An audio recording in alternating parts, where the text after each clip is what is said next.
gente, essa é a nossa vista posterior do crânio e da mandíbula. Muito interessante, principalmente quando nós olhamos internamente a mandíbula. Nós vamos começar por essa região, a região do crânio, onde eu observo posteriormente em destaque o osso occipital e os dois parietais, e entre eles a sutura lambidoide. Interessante que em alguns pacientes essa sutura ela é tão irregular que ela delimita ossos a mais, os ossos suturais, aqueles que aparecem no interior das suturas.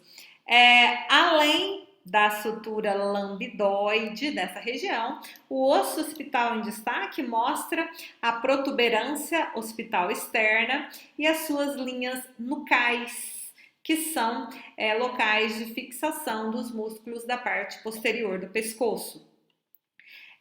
Protuberância occipital externa, então aqui é a região mais saliente. Nós observamos também o nosso processo mastoide, visto posteriormente. E se nós ampliarmos o processo mastoide nessa região, nós percebemos uma área em meia-lua, uma região conhecida como incisura mastoidea.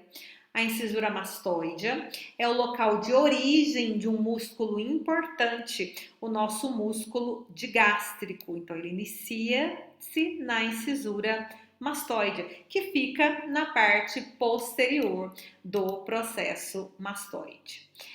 Diminuindo aqui um pouquinho a nossa estrutura, nós chegamos numa região que na visão posterior acaba sendo muito importante, que é a nossa visão interna da mandíbula, a parte interna da mandíbula.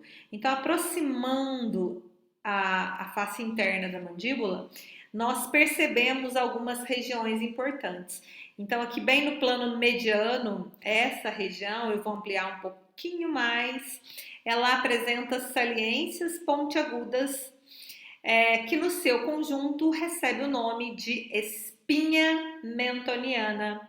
A espinha ela é formada por duas saliências bem claras, que são os tubérculos genianos ou tubérculos gene.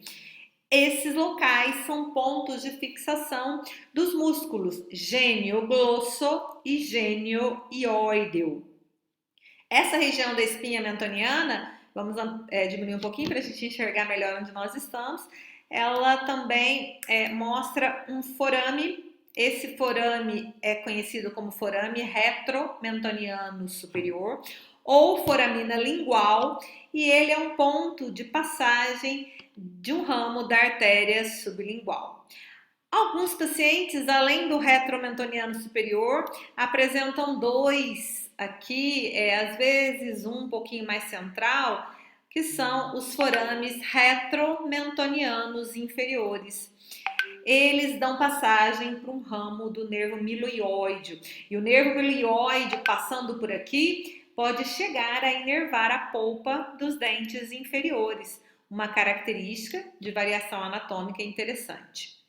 Essa região também, essa face interna, ela mostra um detalhe muito importante, bem próximo aqui à região dos forames retromentonianos. Aqui olhando um pouquinho mais em ângulo a gente percebe, aqui e aqui, parecem duas impressões digitais. Essas são as fossas digástricas, pontos finais de inserção do músculo digástrico, o músculo que está preso aqui e que, quando em função, puxa a mandíbula para trás e para baixo, rodando a mandíbula. Lembrando que esse é o músculo que tem origem lá na incisura mastoide, que nós mostramos agora mesmo. Então, aqui, as fossas digástricas.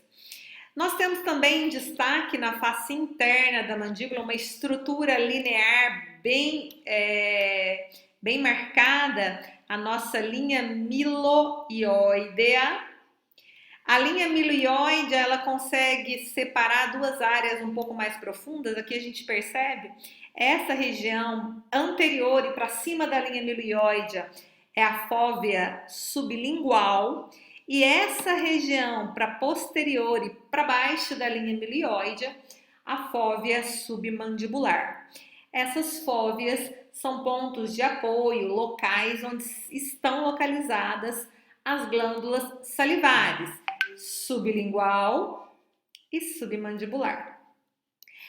Um pouquinho mais, aqui destaca a nossa linha milioide, mas um pouquinho mais agora no ramo da mandíbula internamente, nós encontramos um grande forame, o principal forame da região mandibular.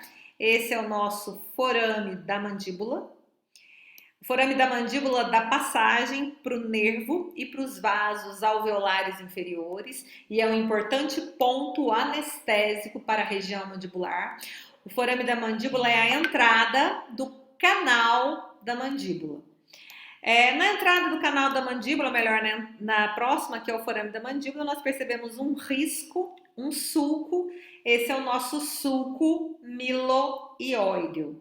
Também para o nervo milioide. Chamo atenção aqui para a nossa língula da mandíbula.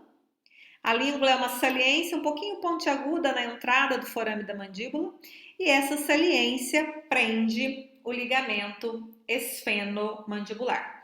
Vamos subir aqui um pouquinho, ou melhor, diminuir um pouquinho. Aqui eu tenho a região interna do ângulo da mandíbula e se a gente ampliar aqui, a gente percebe que também no ângulo da mandíbula, mas agora internamente, nós temos uma área rugosa. Essa é a região da tuberosidade pterigóidea. Tuberosidade pterigóidea é ponto de inserção do músculo pterigóideo medial. Já aqui no alto do ramo da mandíbula, internamente, eu vou isolar a mandíbula para a gente enxergar melhor.